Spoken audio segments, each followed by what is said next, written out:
ಸಂಡೂರು ಗಣಿ ಅದಿರು ಸಾಗಾಣಿಕೆ ಗುತ್ತಿಗೆದಾರರ ಸಂಘದಿಂದ ವಿವಿಧ ಬೇಡಿಕೆಗಳ ಒತ್ತಾಯಿಸಿ ಪತ್ರಿಕಾಗೋಷ್ಠಿ.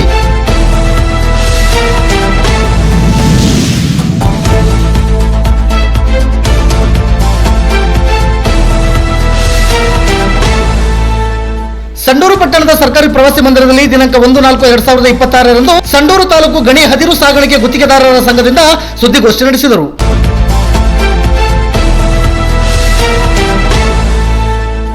ಈ ಸಂದರ್ಭದಲ್ಲಿ ಸಂಡೂರು ತಾಲೂಕು ಗಣಿ ಅದಿರು ಸಾಗಾಣಿಕೆ ಗುತ್ತಿಗೆದಾರರ ಸಂಘದ ಅಧ್ಯಕ್ಷರಾದ ಬಿ ಜಯಣ್ಣ ನವಲೂಟಿರವರು ಮಾತನಾಡಿ, ಸಂಡೂರು ತಾಲೂಕಿನ ಸ್ಥಳೀಯ ಟ್ರಾನ್ಸ್ಪೋರ್ಟ್ಗಳಿಗೆ ಅದಿರು ಸಾಗಾಣಿಕೆ ಮಾಡಲು ಮೊದಲ ಆದ್ಯತೆ ನೀಡಬೇಕು ಮತ್ತು 2024ರ ಇಂಡಸ್ಟ್ರಿಯಲ್ ನಿಯಮವನ್ನು ಪಾಲಿಸಬೇಕು ಹಾಗೂ ಅದಿರು ಸಾಗಾಣಿಕೆ ದರದಲ್ಲಿ ಹೊಸಪೇಟೆ, ಬಳ್ಳಾರಿ ಮತ್ತು ಕೊಪ್ಪಳ ಸುತ್ತಮುತ್ತಲಿನ ಕಾರ್ಖಾನೆಗಳು ಜಿಂದಾಲ್ ಕಾರ್ಖಾನೆಯ ದರದಂತೆ ಎಲ್ಲಾ ಕಾರ್ಖಾನೆಗಳು ದರ ನಿಗದಿಪಡಿಸಬೇಕೆಂದು ಒತ್ತಾಯಿಸಿದರು. ಕೊಪ್ಪಳ ಸುತ್ತಮುತ್ತಲಿನ ಕಾರ್ಖಾನೆಗಳು ಜಿಂದಾಲ್ ಕಾರ್ಖಾನೆಯ ದರದಂತೆ ಎಲ್ಲ ಕಾರ್ಖಾನೆಗಳು ದರ ನಿಗದಿಪಡಿಸಬೇಕೆಂದು ಒತ್ತಾಯಿಸಿದರು. ಎಂಎಂಡಿಆರ್ ಆಕ್ಟ್ ನಿಯಮಗಳ ಪ್ರಕಾರ ಲಾರಿ ಮಾಲೀಕರ ಮತ್ತು ಸಾಗಾಣಿಕೆದಾರರ ದರ ನಿಗದಿಪಡಿಸಬೇಕೆಂಬ ವಿವಿಧ ಬೇಡಿಕೆಗಳಿಗಾಗಿ ಈ ದಿನ ಸಂಡೂರು ಪ್ರವಾಸಿ ಮಂದಿರದಲ್ಲಿ ಸುದ್ದಿಗೋಷ್ಠಿ ನಡೆಸಿ ಈ ಎಲ್ಲ ಬೇಡಿಕೆಗಳ ಈಡೇರಿಕೆಗಾಗಿ ಆಗ್ರಹಿಸಿ ಮುಂದಿನ ದಿನಮಾನಗಳಲ್ಲಿ ಹೋರಾಟ ಕೈಗೊಳ್ಳುವುದಾಗಿ ಪತ್ರಿಕಾಗೋಷ್ಠಿಯಲ್ಲಿ ತಿಳಿಸಿದರು.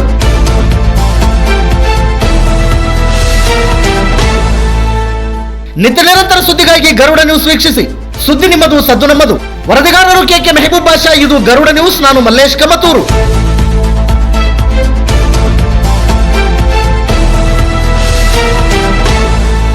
ಸಂಡೂರು ತಾಲೂಕು ಗಣಿಗಾರಿಕೆಯನ್ನ ಅವಲಂಬಿಸಿ ಭಾಗಶಃ ಜೀವನ ಮಾಡತಕ್ಕಂಥ ತಾಲೂಕು. ಇಲ್ಲಿ ಬಹಳಷ್ಟು ಜನ ನಾವೆಲ್ಲರೂ ಕೂಡ ಗಣಿಗಾರಿಕೆಯನ್ನ ಅವಲಂಬಿಸಿ ಜೀವನ ಮಾಡತಕ್ಕಂಥವ್ರು. ಇಲ್ಲಿ ತಾಲೂಕಿನಲ್ಲಿ ಬಳ್ಳಾರಿ ಜಿಲ್ಲೆಯಲ್ಲಿ ಹೆಚ್ಚಿನ ಸಂಖ್ಯೆಯಲ್ಲಿ ಗಣಿಗಳಿರ್ತಕ್ಕಂಥ ಒಂದು ತಾಲೂಕು ಇದು. ಈಗ ಏನಾಗಿದೆ ಅಂದ್ರೆ ಇಲ್ಲಿಂದ ಬಳ್ಳಾರಿ, ವಿಜಯನಗರ ಮತ್ತು ಕೊಪ್ಪಳ ಜಿಲ್ಲೆಗಳಿಗೆ ಅಲ್ಲಿರ್ತಕ್ಕಂಥ ಫ್ಯಾಕ್ಟರಿಗಳಿಗೆ ಇಲ್ಲಿಂದ ನಮ್ಮ ಅದಿರು ಸರಬರಾಜು ಆಗ್ತದೆ.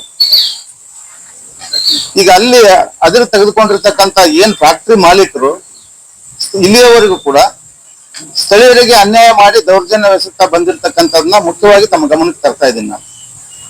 ಇದು ಯಾವ ರೀತಿ ದೌರ್ಜನ್ಯಗಳಂದ್ರೆ, ಇವತ್ತು ಯಾವುದೇ ಗಣಿಗಳವರು ಫ್ಯಾಕ್ಟರಿಗಳವರು ಇರ್ಬೋದು, ಇವತ್ತು FIR ತಗೊಳ್ತಕ್ಕಂಥ ಸಂದರ್ಭದಲ್ಲಿ, ಪಬ್ಲಿಕ್ ಹಿಯರಿಂಗ್ ಮಾಡ್ತಕ್ಕಂಥ ಸಂದರ್ಭದಲ್ಲಿ ಎಲ್ಲ ಆಶ್ವಾಸನೆಗಳನ್ನು ಕೊಡ್ತಾರೆ. ಇಲ್ಲಿ CSR ಪಾಲನೆ ಮಾಡ್ತೀವಿ ಅಂತ ಹೇಳ್ತಾರೆ, ಸುತ್ತಮುತ್ತಲ ಜನಗಳಿಗೆ ನಾವು ಉದ್ಯೋಗಾವಕಾಶಗಳನ್ನು ಕೊಡ್ತೀವಿ ಅಂತ ಹೇಳ್ತಾರೆ, ಟ್ರಾನ್ಸ್ಪೋರ್ಟ್ ಕೊಡ್ತೀವಿ ಅಂತಾರೆ, ಕಾಂಟ್ರಾಕ್ಟ್ ಎಲ್ಲವೂ ಹೇಳ್ತಾರೆ. ಆದ್ರೆ ಮುಗಿದ ನಂತರ ಪ್ರಭಾವಿಗಳ ಒತ್ತಡಕ್ಕೆ ಮಣಿದು ಇವತ್ತು ಸಿಟಿಗಳಲ್ಲಿ ಇರ್ತಕ್ಕಂಥವ್ರಿಗೆ ಕೆಲಸಗಳನ್ನು ಕೊಡ್ತಾರೆ. ಇವತ್ತು ಸಂಡೂರು ತಾಲೂಕಿನಲ್ಲಿ ಇಷ್ಟೊಂದು ಗಣಿಗಳಿದ್ರು ಕೂಡ ಜಿಂದಾಲ್ ಹೊರತುಪಡಿಸಿ ಈಗ ಇಷ್ಟು ದಿನ ಜಿಂದಾಲ್ ಅವರು ಆ ಭಾಗದಲ್ಲಿ ಇರ್ತಕ್ಕಂಥ ಗಣಿ ಬಾಧಿತ ಪ್ರದೇಶಗಳಿರ್ತಕ್ಕಂಥ ಹಳ್ಳಿಗಳವರಿಗೆ ಟ್ರಾನ್ಸ್ಪೋರ್ಟ್ಗಳನ್ನು ಕೊಡ್ತಾ ಬಂದಿದ್ರು. ಈಗ ಅವರು ಕಾರಣಾಂತರಗಳಿಂದ ಅವರು ಕೂಡ ಟ್ರಾನ್ಸ್ಪೋರ್ಟ್ ತಡೆ ಹಿಡಿದ್ಬಿಟ್ರು. ಇವತ್ತು ತಡೆ ಹಿಡಿದ್ಮೇಲೆ ಈಗ ಲಾಂಗ್ ಫ್ಯಾಕ್ಟರಿಗಳು ಅಂತ ಏನ್ ಕರಿತೀವಿ ನಾವು, ಕೊಪ್ಪಳ, ವಿಜಯನಗರ ಮತ್ತು ಬಳ್ಳಾರಿ ಆಸ್ಪಾಸ್ನಲ್ಲಿ ಇರ್ತಕ್ಕಂಥ ಫ್ಯಾಕ್ಟರಿಗಳವರು ಸಂಡೂರು ತಾಲೂಕಿನಲ್ಲಿ ಇರ್ತಕ್ಕಂಥ ಯಾವುದೇ ಟ್ರಾನ್ಸ್ಪೋರ್ಟರ್ಗೆ 1 ಟನ್ನು ಸಹ ಟ್ರಾನ್ಸ್ಪೋರ್ಟ್ ಮಾಡ್ಲಿಕ್ಕೆ ಇವತ್ತಿನವರೆಗೂ ಅವಕಾಶ ಕೊಡ್ತಾ ಇಲ್ಲ. ಇದಕ್ಕೆ ಕಾರಣ ಏನಂತ ಗೊತ್ತಾಗ್ತಾ ಇಲ್ಲ. ನಾವು ಟ್ರಾನ್ಸ್ಪೋರ್ಟ್ ಅಸೋಸಿಯೇಷನ್ ಮಾಡಿದ್ಮೇಲೆ ಹಲವಾರು ಸಾರಿ ನಾವು ಹೋರಾಟಗಳನ್ನು ಮಾಡಿ ಫ್ಯಾಕ್ಟರಿಗಳಿಗೆ ಹೋಗಿ ಲೆಟರ್ಗಳು ಕೊಟ್ಟು ಬಂದಿವಿ. ಮುಂದಿನ ದಿನ ಇಲ್ಲಿ ಕಷ್ಟ ಸುಖಗಳು ಅನುಭವಿಸ್ತಕ್ಕಂಥವ್ರು ನಾವು. ಇಲ್ಲಿ ಪರಿಸರ ಮಾಲಿನ್ಯ ಆಗ್ತದೆ, ಶಬ್ದ ಮಾಲಿನ್ಯ ಆಗ್ತದೆ, ಧೂಳು ಬರ್ತದೆ, ಅಪಘಾತಗಳು ಸಂಭವಿಸ್ತವೆ. ಇಲ್ಲಿ ಅಪಘಾತಗಳಲ್ಲಿ ಸಾಯ್ತಕ್ಕಂಥವ್ರು ನಾವು. ಶಬ್ದ ಮಾಲಿನ್ಯ, ಧೂಳು, ಪರಿಸರದಿಂದ ಆಗ್ತಕ್ಕಂಥ ತೊಂದರೆಗಳಿಂದ ಹಲವಾರು ಕಾಯಿಲೆಗಳಿಗೆ ತುತ್ತಾಗಿ ಇಲ್ಲಿ ನರಕಯಾತನೆ ಅನುಭವಿಸ್ತಕ್ಕಂಥವ್ರು ನಾವು. ನಮಗೂ ಕೂಡ ಟ್ರಾನ್ಸ್ಪೋರ್ಟ್ ಕೊಡ್ರಿ ಅಂತ ಹಲವಾರು ಸಾರಿ ನಾವು ಮನವಿ ಪತ್ರಗಳನ್ನು ಕೊಟ್ಟಿವಿ. ಕೆಲವು ಫ್ಯಾಕ್ಟರಿಗಳವರು ನಮ್ಮನ್ನ ಗೇಟ್ ನಿಂದ ಒಳಗಡೆ ಹೋಗಕ್ ಬಿಟ್ಟಿಲ್ಲ. ಗೇಟ್ ನಲ್ಲೇ ಸೆಕ್ಯೂರಿಟಿ ಕಳಿಸಿ ಸೆಕ್ಯೂರಿಟಿ ಮುಖಾಂತರ ನಮ್ಮ ಮನವಿ ಪತ್ರ ತಗೊಂಡಾರ. ಅದಕ್ಕೆ ಇವತ್ತಿನವರೆಗೂ ರಿಯಾಕ್ಷನ್ ಇಲ್ಲ. ನಾವು ಉದಾಹರಣೆಗೆ 2022ನೇ ಇಸ್ವಿನಲ್ಲಿ ಆಲ್ಮೋಸ್ಟ್ ಎಲ್ಲಾ ಫ್ಯಾಕ್ಟರಿಗಳಿಗೆ ಕೊಟ್ಟು ಬಂದಿದ್ವಿ. ಇಲ್ಲಿವರೆಗೂ ಕೂಡ ಯಾರು ಟ್ರಾನ್ಸ್ಪೋರ್ಟ್ ಕೊಡ್ತಾ ಇಲ್ಲ. ಇದಕ್ಕೆ ಬಹಳಷ್ಟು ಕಾರಣಗಳು ಅದಾವ. ಕೆಲವರು ಭ್ರಷ್ಟಾಚಾರಿಗಳು ಅವ್ರು ದುಡ್ಡು ಗಳಿಸಕ್ ಮಾಡಿರ್ತಕ್ಕಂಥ ಒಂದು ಕೆಲಸಗಳಿಂದ ಕೂಡ ಇವತ್ತು ಸ್ಥಳೀಯರಿಗೆ ಟ್ರಾನ್ಸ್ಪೋರ್ಟ್ ಸಿಕ್ಕರೆ ಏನಾಗ್ತದೆ ಅಂದ್ರೆ ಕೆಲವರು ದುಡ್ಡು ತಿನ್ನೋರಿಗೆ ಅವಕಾಶ ಇರೋದಿಲ್ಲ. ಲೋಕಲ್ ಅವ್ರು ಯಾರಿಗೆ ದುಡ್ಡು ಕೊಡೋದಿಲ್ಲ ಅನ್ನೋ ಕಾರಣಕ್ಕೆ ಈ ಬಳ್ಳಾರಿ, ಹೊಸಪೇಟೆ, ಕೊಪ್ಪಳದವ್ರು ಯಾರಾದ್ರೆ ಕರೆಸಿ ನಮ್ಗೆ ಅಲ್ಲಿ ಕೊಡ್ತಾರೆ, ನಾವೇನೋ ಬದುಕ್ತೀವಿ ಅಂತೇಳಿ ಇಂಥ ಒಂದು ಕಾರಣಗಳಿಂದ ಕೆಲವರು ಇಲ್ಲಿಯವರೆಗೆ ನಮ್ಮ ಈ ಪರಿಸ್ಥಿತಿಗಳನ್ನು ತಂದಿದ್ದಾರೆ.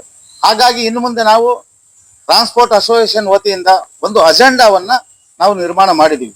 ಯಾಕಂದ್ರೆ ನಮಗೂ ಕೂಡ ಇಲ್ಲಿ ಬದುಕಲಿಕ್ಕೆ ಹಕ್ಕು ಇದೆ, ಅವಕಾಶ ಇದೆ. ಇವತ್ತು ನಾವು ಹಾಗಾಗಿ ಎಲ್ಲಾ ಫ್ಯಾಕ್ಟರಿಗಳಿಗೆ ನಾವು ಇವತ್ತು ತಮ್ಮ ಮುಖಾಂತರ ಎಲ್ಲಾ ಫ್ಯಾಕ್ಟರಿಗಳ ಗಮನಕ್ಕೆ ತಂದು ಮುಂದಿನ ದಿನಗಳಲ್ಲಿ ಸ್ಥಳೀಯರಿಗೆ ಭಾಗಶಃ ಅಂದ್ರೆ 80% ವರೆಗೆ ನಾವು 100% ನಮಗೆ ಕೊಡ್ಬೇಕಂತ ಕೇಳ್ತೀವಿ. ಇವತ್ತು ಯಾರು ಕೂಡ ಇವತ್ತು ಟ್ರಾನ್ಸ್ಪೋರ್ಟ್ ಮಾಡ್ತಕ್ಕಂಥವ್ರು ಗಣಿ ಬಾಧಿತ ಪ್ರದೇಶಗಳಲ್ಲಿದ್ದು ಗಣಿಗಳ ಕಷ್ಟ ಸುಖಗಳನ್ನ ಅನುಭವಿಸ್ತಕ್ಕಂಥವ್ರು ಅಲ್ಲ. ಬೇಡ ಅಲ್ಲಿ ಫ್ಯಾಕ್ಟ್ರಿಗಳಿಗೆ ಏನಾದ್ರು ಲ್ಯಾಂಡ್ ಲೂಸರ್ಸ್ ಜಮೀನು ಕೊಟ್ಟಿರ್ತಕ್ಕಂಥವ್ರು ಅಥವಾ ಫ್ಯಾಕ್ಟ್ರಿಗಳ ಅಕ್ಕಪಕ್ಕದಲ್ಲಿ ಇರ್ತಕ್ಕಂಥ ಹಳ್ಳಿಗಳಲ್ಲಿ ಇರ್ತಕ್ಕಂಥವ್ರು ಕೂಡ ಅಲ್ಲ. ಇದು ಹೊಸಪೇಟೆ, ಬಳ್ಳಾರಿ, ಕೊಪ್ಪಳದ ಸಿಟಿಗಳಲ್ಲಿ ಇರ್ತಕ್ಕಂಥವ್ರು. ಇಲ್ಲಿ ಮೈನ್ಸ್ಗಳು ಕಷ್ಟ ಸುಖನೂ ಇಲ್ಲ, ಅಲ್ಲಿ ಫ್ಯಾಕ್ಟ್ರಿಗಳು ಕಷ್ಟ ಸುಖನೂ ಇಲ್ಲ. ಬಟ್ ಟ್ರಾನ್ಸ್ಪೋರ್ಟ್ ಮಾತ್ರ ಅದು ಯಾವ ರೀತಿ ಅವ್ರಿಗೆ ಕೊಡ್ತಾರೆ ಮಾಡ್ತಾರೆ, ಅವರೇ ದೌರ್ಜನ್ಯವಾಗಿ ಮಾಡ್ಕೊಂಡು ಹೊಂಟಿದ್ದಾರೆ. ಜಿಲ್ಲಾ ತೆಗೆದ ಮೇಲೆ ಸಂಡೂರು ತಾಲೂಕಿನ ಟ್ರಾನ್ಸ್ಪೋರ್ಟ್ಗಳ ಪರಿಸ್ಥಿತಿ ಬಹಳ ಚಿಂತಾಜನಕವಾಗಿದೆ. ಹಾಗಾಗಿ ಈಗ ನಮಗೂ ಕೂಡ ಒಂದು ಅವಕಾಶ ಕೊಡ್ಬೇಕು ಅವರು, ಹೊರಗಿನ ಫ್ಯಾಕ್ಟ್ರಿಗಳವರು ಏನು ಸಂಡೂರನ್ನು ಬಿಟ್ಟು ಹೊರಗಡೆ ಇರ್ತಕ್ಕಂಥ ಫ್ಯಾಕ್ಟ್ರಿಗಳವರು ನಮಗೂ ಕೂಡ ಟ್ರಾನ್ಸ್ಪೋರ್ಟ್ ಮಾಡಕ್ ಅವಕಾಶ ಕೊಡಬೇಕು. ಜೊತೆಗೆ ಇಲ್ಲಿನ ಜನಗಳ ಕಷ್ಟ ಸುಖ ನೋಡ್ಬೇಕು ಅವರು. ಇವತ್ತು ಇಲ್ಲಿಂದ ಮೆಟೀರಿಯಲ್ ತಗೊಂಡು ಹೋಗ್ತಾರೆ, ಅಪಘಾತಗಳು ಸಂಭವಿಸೋದಿಲ್ಲಿ, ಧೂಳು ಬರೋದಿಲ್ಲ, ಪ್ರತಿಯೊಂದು ಬರೋದಿಲ್ಲ. ಇಲ್ಲಿನ ಜನಗಳಿಗೆ ಏನು ಅನುಕೂಲ ಮಾಡೋದಿಲ್ಲ. ಸಂಡೂರು ತಾಲೂಕಿನಲ್ಲಿ 100 ಜನ ಇವತ್ತು ವಿದ್ಯಾವಂತ ನಿರುದ್ಯೋಗಿ ಯುವಕರದಾರ, ಅವ್ರಿಗೆ ಕೂಡ ಫ್ಯಾಕ್ಟ್ರಿಗಳ ಕೆಲಸ ಕೊಡ್ಬೇಕಲ್ಲ. ಇಲ್ಲಿಂದ ಅವರೆಲ್ಲ ತಗೊಂಡೋಗಿ ಆ ಫ್ಯಾಕ್ಟ್ರಿ ನಡೆಸ್ತಾರೆ ಅಂದ್ಮೇಲೆ ಇಲ್ಲಿನ ಜನಗಳಿಗೆ ಕಷ್ಟ ಸುಖ ನೋಡ್ಬೇಕು. ಅದಕ್ಕೆ ನಾವು ಒಂದು ಪಾಯಿಂಟ್ ಹೇಳ್ತಾ ಇದೀವಿ. ಇವತ್ತು 2024 ಇಂಡಸ್ಟ್ರಿಯಲ್ ಪಾಲಿಸಿ ನಿಯಮ ಇದೆ. 2024 ಇಂಡಸ್ಟ್ರಿಯಲ್ ಪಾಲಿಸಿ ಏನ್ ಹೇಳ್ತದೆ, ನೀವು ಯಾವುದೇ ಫ್ಯಾಕ್ಟ್ರಿ, ಹೊರಗಡೆ ಫ್ಯಾಕ್ಟ್ರಿ ಆಗಿರ್ಲಿ, ಯಾವ ಮೈನ್ಸ್ ನಿಂದ ಮೆಟೀರಿಯಲ್ ತಗೊಳ್ತಾನೋ ಆ ಮೈನ್ಸ್ ಬುಡದಲ್ಲಿರ್ತಕ್ಕಂಥ ಅಕ್ಕಪಕ್ಕದಲ್ಲಿರ್ತಕ್ಕಂಥ ಹಳ್ಳಿಗಳ ಜನಕ್ಕೆ ಕೆಲಸ ಕೊಡ್ಬೇಕು. ಜೊತೆಗೆ CSR ನಿಯಮ ಪಾಲಿಸ್ಬೇಕು. MMDR ಆಕ್ಟ್ ನಾವು ಯಾಕೆ ಹೇಳ್ತೀವಿ ಅಂದ್ರೆ, MMDR ಆಕ್ಟ್ ಏನ್ ಹೇಳ್ತದೆ ಅಂದ್ರೆ, ನೀವು ಟ್ರಾನ್ಸ್ಪೋರ್ಟ್ ಕೊಡ್ತಕ್ಕಂಥ ಸಂದರ್ಭದಲ್ಲಿ per ton per kilometre rules ನಲ್ಲಿ ನೀವು ರೇಟ್ ಫಿಕ್ಸ್ ಮಾಡ್ರಿ ಅಂತ ಕೊಡ್ತೀವಿ. ಅದ್ರ ಪ್ರಕಾರ ನೀವು ರೇಟ್ ಫಿಕ್ಸ್ ಮಾಡ್ಬೇಕು. ಸಂಡೂರ್ನವ್ರು ಯಾಕೆ ಬಿಟ್ಟದಿಲ್ಲ ಅಂತಂದ್ರೆ, ಹೊರಗಡೆ ಬಂದಿರ್ತಕ್ಕಂಥವ್ರು ಇವತ್ತು ಲಾರಿ ರೇಟ್ ಏನಿರ್ತದೆ, ಟ್ರಾನ್ಸ್ಪೋರ್ಟ್ ಏನಿರ್ತದೆ, ಅದಕ್ಕಿಂತ ಕಡಿಮೆ ರೇಟ್ಗೆ ತಗೊಂಡ್ಬರ್ತಾರೆ. ಮತ್ತೆ ಅವ್ರು ಹೆಂಗ್ ಮಾಡ್ತಾರೆ? ಹಂಗಾದ್ರೆ ಲಾಸ್ ನಲ್ಲಿ ವರ್ಕರ್ ತಂದು ಹೆಂಗ್ ಮಾಡ್ತಾರ ಅವರು? ಇಲ್ಲಿ ಮಾಡೋದೇ ಲಾರಿಗಳಿಗೆ ಮೋಸ. ಅವರು ಅಲ್ಲಿ ಫ್ಯಾಕ್ಟರಿಗೆ ವರ್ಕರ್ ಬೇಕಾಗಿರ್ತದೆ. ನಾವು ಅದಕ್ಕೆ MMDR ಆಕ್ಟ್ ನ, ಜಿಂದಲ್ ಸ್ಟ್ರೀಮ್ ಲೈನ್ ನ ರೇಟ್ ನ ಯಾಕೆ ಮಾಡ್ರಿ ಅಂತ ಹೇಳ್ತಾ ಇದೀವಿ ಅಂದ್ರೆ, ಅವ್ರು ಏನ್ ಮಾಡ್ತಾರೆ, ಫ್ಯಾಕ್ಟ್ರಿಗಳವರು ಯಾರು ಕಡಿಮೆ ರೇಟ್ಗೆ ಬರ್ತಾರೆ ಅವ್ರು ವರ್ಕರ್ ಕೊಡ್ತಾರೆ. ಅವ್ರು ಏನ್ ಮಾಡ್ತಾರೆ, ಕಡಿಮೆ ರೇಟಿಗೆ ತಗೊಂಡು ಅಲ್ಲಿ ಒಬ್ಬ ಡಿಸ್ಕೌಂಟ್ ಕ್ರಿಯೇಟ್ ಮಾಡ್ತಾರೆ. ಅವರು ಲಾರಿಗಳಿಗೆ ಡೈಲಿ ಪೇಮೆಂಟ್ ಸಿಗಲ್ಲ, 10% 12% ಕಟ್ ಮಾಡ್ತಾರೆ. ಯಾರ್ದು ಹೋಗ್ತದೆ ದುಡ್ಡು? ಅದು ಲಾರಿ ಓನರ್ಗೆ ಅನ್ಯಾಯ ಮಾಡ್ತಿರೋದು ಅವರು.